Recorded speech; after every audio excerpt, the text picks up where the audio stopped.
Hello, everyone. Welcome to the next episode of Web3 Magic Podcast. Today I'm sitting here with Stefan Cooks, and we are going to talk about the cool new project which he's running called DM3 Network. And it's about messaging and privacy, so you guys know it's my area of interest, heavy interest recently. So I'm happy I met Stefan in Istanbul during the BABs breakfast. So hi, Stefan. Yeah, thank you for having me. Wonderful. So let's start like usual. What is your journey that got you to crypto? And then we can talk how you got to DM3. Yeah, so I started my career as a mathematician. I worked for a long time in the automotive industry, doing a lot of software development, a lot of interesting stuff, big data, simulation, and so on. Wow. And in 2017, I joined a startup from two of my friends, Christoph Jensch and Simon Jensch.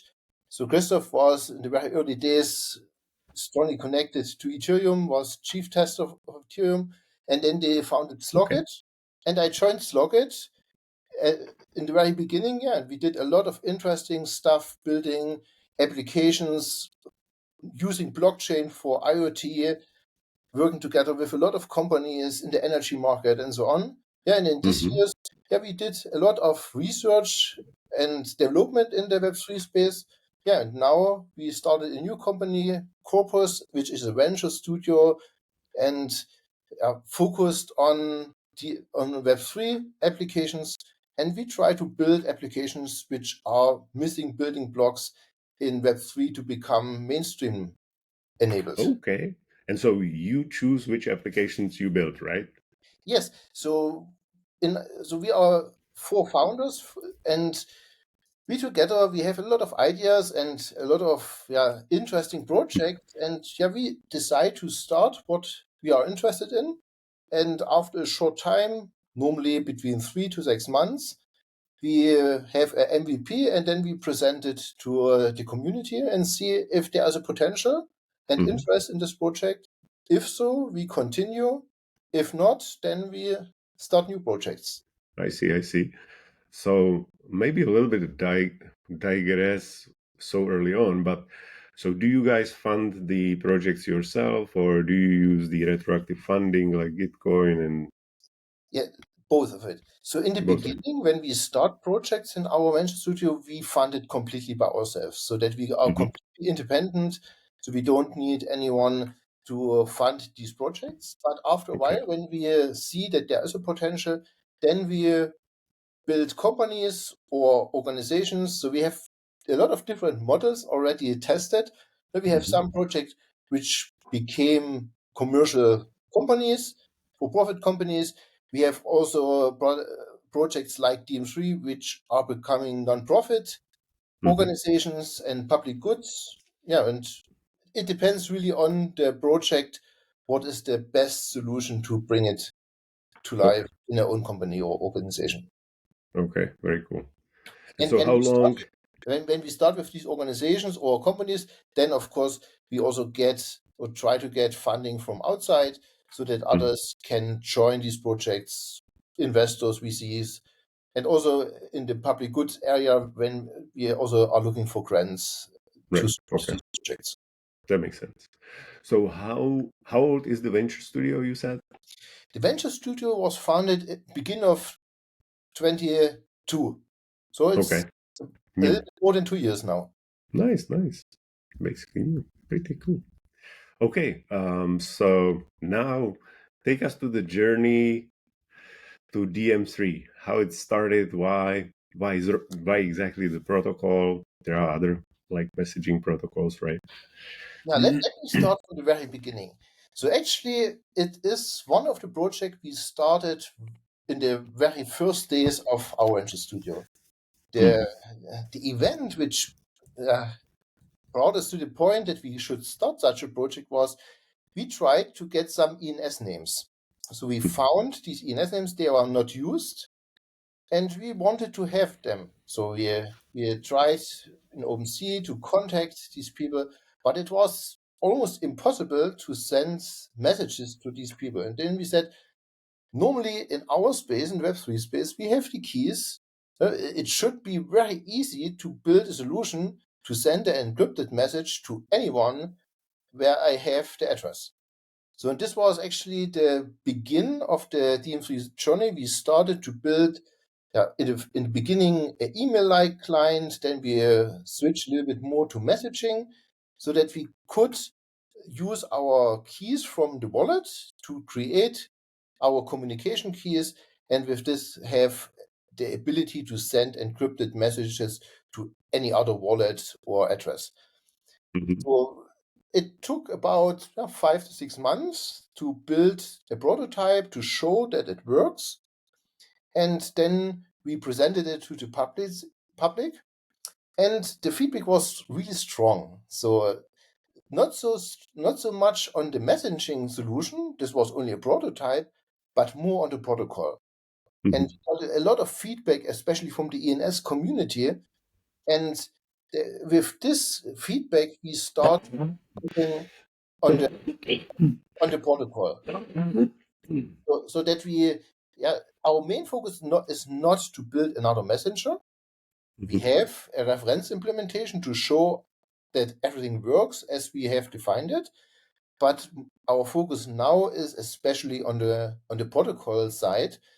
So we have a lot of different Web3 messaging solution which came to operation in the last years, the last Yeah, 1 it's year. true. We have a lot of interesting solution, but when we look at these solutions, actually we see the same problem as we have in the Web2 world, that they are siloed. All of these solutions have their own ecosystem and they are not interoperable with each other. So that means for the users, if they decide to use one tool, the communication partner needs to use the same tool. Otherwise, it's not working. So, and when we started with DM3, we looked what is really needed to make a secure Web3 based messaging. And we came to the conclusion that there are only 3 things which are really important. So the first thing is we need a central registry of the communication information. Central, but decentralized. So, so we all know it from email. So we can send encrypted emails. There are these PGP initiatives. It is possible. But if you tried it, so I tried it for a long time, I always did send my public key with my mails. I never received a single encrypted email back. So, and why is encrypted email not working? We don't have a registry where we find the public keys from the receivers. So that's why it will not work. And in a Web2 world, such registry would be hosted by one single company. Right. And with this, it's not used by others because then they are dependent of this single partner or the single intermediate. So, and now with Web3, we have the chance to build a central but decentralized registry. And we decided to use ENS for this because a lot of people are already using ENS names as a kind of identity. Yep. So, and it is quite easy to see that when I publish my communication profile directly on my ENS name, then it's easy for others to find this information and to send encrypted messages. So this is the first point, what is really essential. And the second point, which is essential, we need a decentralized system of nodes to deliver the message. So when we look in the Web3 messaging ecosystems, we see different approaches. We have some who are using still centralized intermediates, only using the keys for encryption and so on. I call them the 2.5 messaging. So they are using a lot of interesting Web3 technologies, but it is not yet fully decentralized. Then we have other protocols. They are based on a broadcast network. So like in the beginning Whisper, and now we have successors of this, Waku and Baku, ECP right? and others, which are using the same approach. That they are using a decentralized network of nodes. These nodes are connected. I inject a message into this network. It is broadcasted in this network, and the receiver just connects to one of the nodes and receives the message. So we also tested this approach. It is quite a nice approach. If it's fully decentralized, then it works nice. For privacy, it's a great solution. But from the standpoint of scalability, it's quite complicated. Because when I broadcast all messages in a network, when we look at messengers like WhatsApp, they are broadcasting hundreds of millions, even billions of messages per day with attachments, a lot of data. Yeah. So, and we came to the conclusion to do this in such a network is really nice for special use cases, but for a general protocol which can connect other protocols as well, it's too complicated. It's too heavyweight. So, and then we decided to build a decentralized network of not connected nodes, which act as relays for the messages. So that means the user decides which nodes he is connected to and publishes these nodes in his profile. And when I want to send a message to this receiver, I just get his profile from the registry in ENS, and then I see which nodes he is connected to. And then I pick one or more nodes he is publishing and send the message to these nodes. And when the receiver picks up the message, it's deleted from the network, and it is the responsibility of the application to store the message. This could be in a cloud storage, this could be a decentralized storage, this could be completely locally. It depends on the application. From the protocol level, we don't care how it is stored.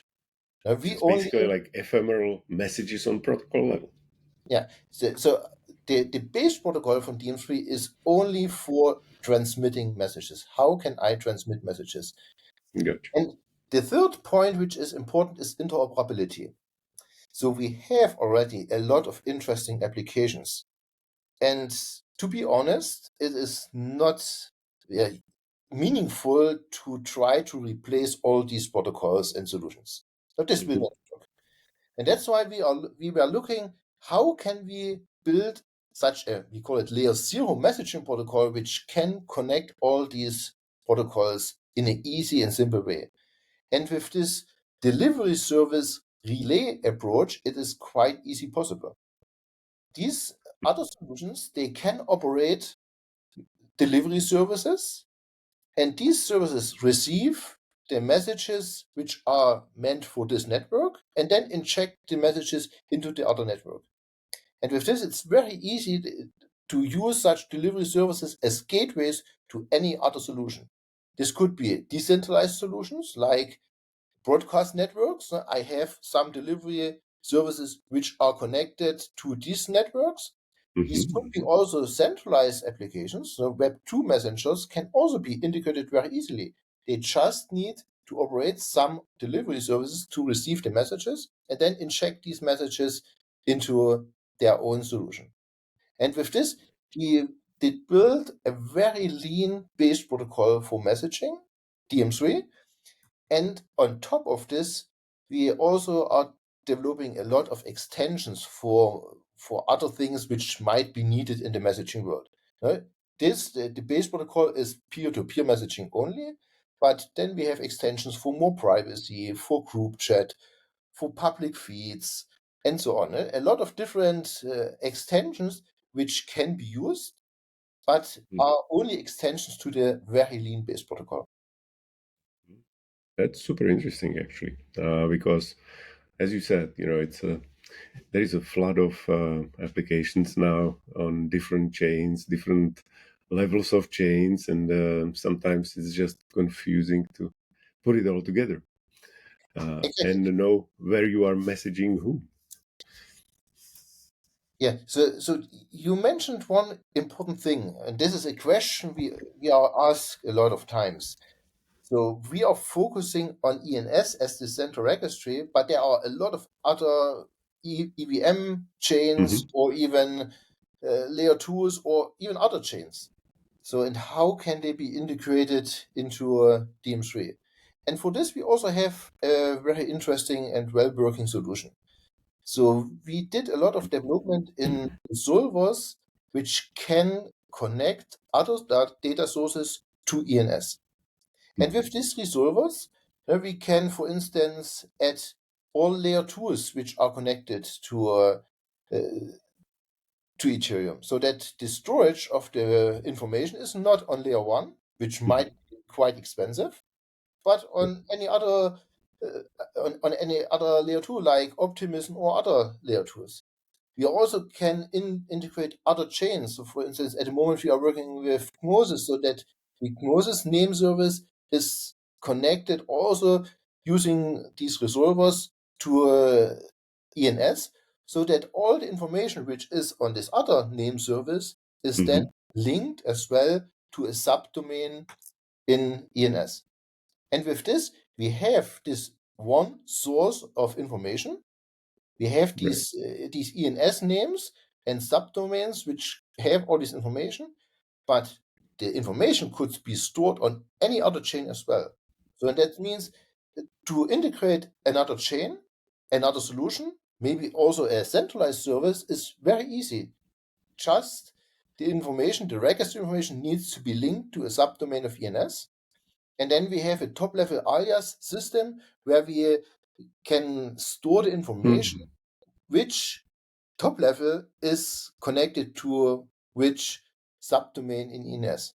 So then, for instance, for Gnosis, they have the top level on GNO, and in the top level alias API, we know that GNO is linked to gnosis.eth. And with this, if we want to connect to a name on this other name service, we just can link it to the connected ENS name and have all the informations on one place, which is a decentralized solution. Everyone can connect to it and everyone can access this information. It's actually very cool because I just recently was part of some discussion on Twitter, or maybe it was Farcaster, I can't remember, where somebody asked, like, okay, apart from nice name, like, what's the point of ENS? You know, like, what else do I get? And this would be, I think, super nice proposition that, you know, if you have your ENS name, you can suddenly send messages across different blockchains to basically people with ENS names, basically anyone. Exactly. And also, it is not dependent on the application. So every application which is supporting the DM3 standard can be integrated in this network. So I can publish a profile from any application which supports the base protocol of DM3. And with this, they can be connected to any other application which is using the DM3 protocol. And this without changing their base solution, their base architecture. They simply need to have this delivery service which injects the messages as gateway into their solution.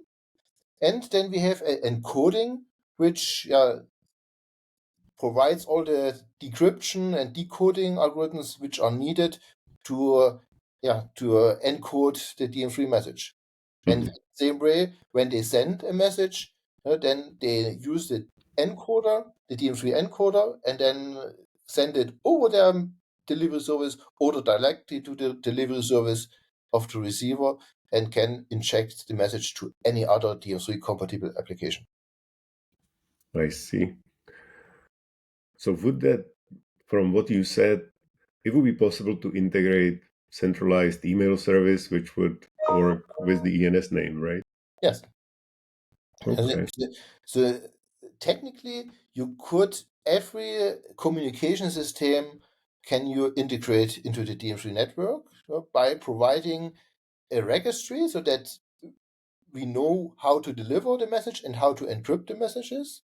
And also we have keys included to have signatures for verification. This is also something which is really important in messaging, that you really know who is the sender. So Sure. we know this from email. Sometimes we receive emails from persons which look like someone who is well known, but it is sent from someone else. And it's really hard to discover, is this really the original sender or not? And with DM3, this cannot happen. I have always the encryption and I have the signatures that I can really verify, okay, this is the sender, and nobody else can create the signatures and send a fake message in the name of another one. Got you. Very cool. And so, what's the current state of DM3? Are you guys in beta, alpha, or is it fully functional protocol? And now you are basically doing the apps, so you could show how it works to the world, or Yes, so we have released the base protocol. This was done beginning of this year. So we have a long beta 2 phase, so to show that it works. So the base protocol, as I said, is finished and is usable. And we are right now working on integrations into other ecosystems. So especially these cross-chain functionality is something we are working on. We are also providing components so that applications which need messaging can use these components. Now, for instance, if you are developing a game and you want to have a secure in-app messaging, or you are developing a wallet and you want to enable your a wallet-to-wallet messaging, you just can use the DM3 embedded components. And with this, you have full-featured, full-secured messaging included in your application, which is already connected to the DM3 ecosystem. And with DM3, we can actually do something very cool. So when you use this component on your application, now for instance, we have some partners which will use this component inside their website to have a direct contact to some persons in the company. They just add a messaging window in this website. And when I go to this website, I can use my wallet, sign in with my wallet, and directly send a message. Now, only one signature is needed, and I can start. So, but at this time, I can stay fully anonymous. So I don't need to share what is my mostly my main inbox right? DM3. So, but what I can do if I see this is an important conversation, I can link this conversation to my main inbox. This is simply a service message which is sent, and then I can connect these local messaging solution to my inbox. Now, for instance, this could be a support channel, and Right. sometimes I use support channels, but it's really hard to follow the conversation. So I Yeah. have always to go back to this website, and if I forget to do an update regularly, then maybe I get an answer, but I don't see it.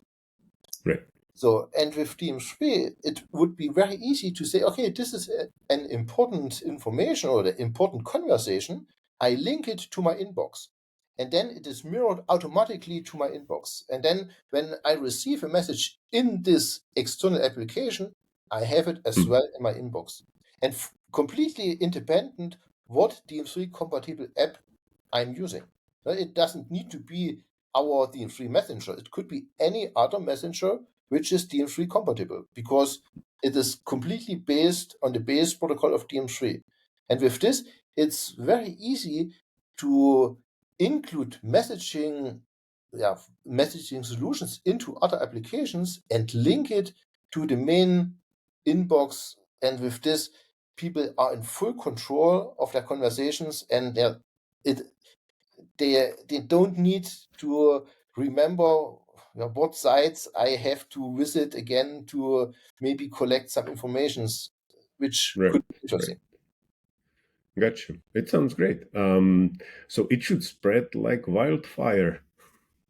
When is it gonna be? You know, in the state that you believe others will start connecting to it and will see first apps using it?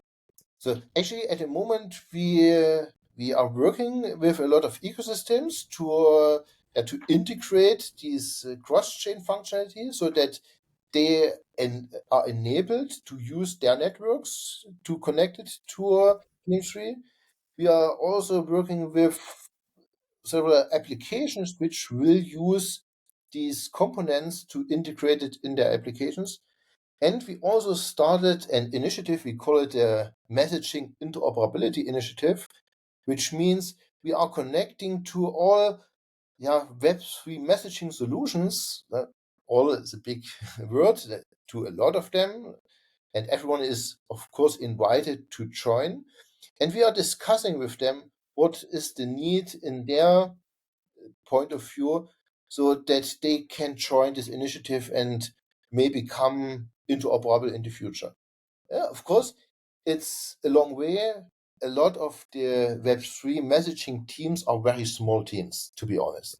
Yeah. A lot of these applications don't have many users for now. And so that's why it's not the top one priority for them to become interoperable because they have to solve a lot of other problems as well. But we have a very good feedback from a lot of these solutions that they are interested to cooperate in this way. I And as I see. said in the beginning, the aim of DM3 is not to replace all these other solutions. The aim is to connect, to help them that they can be connected to other applications very easily. And of course, if someone is building a new application, they also can use DM3 protocol as the layer 1 protocol and use it directly. But yeah, if they already have something, they can use it as layer 0 protocol and connect their system into the ecosystem. Yeah, that's what I was thinking when you talked. It seems to me that, especially if you are a new app and you don't have many users, so your network effect is basically zero.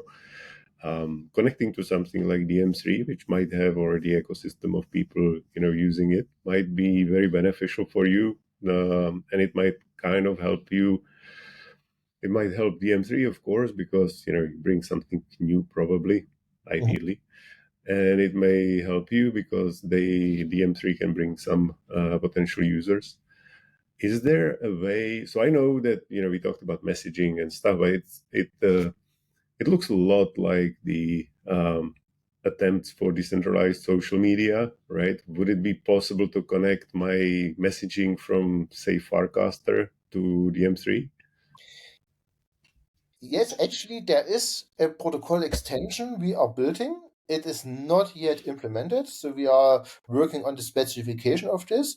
So we call Mm-hmm. it a public feed extension. So Mm-hmm. because in social media, it's not that you send a message to someone Yeah. to a single person, but you send a message to the public.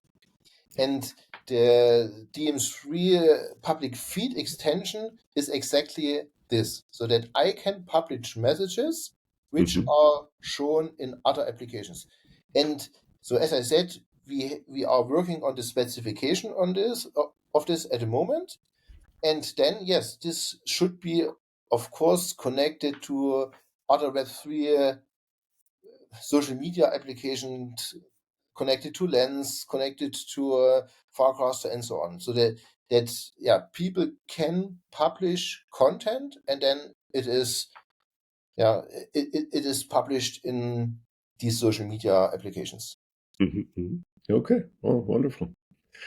Good. So, what's the next biggest milestone, and what would you consider a success next year? So the next, or the biggest milestones for us from the development side is to specify and also to implement all these protocol extensions.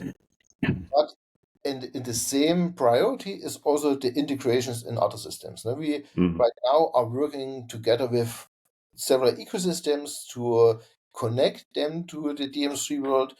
We are providing these components.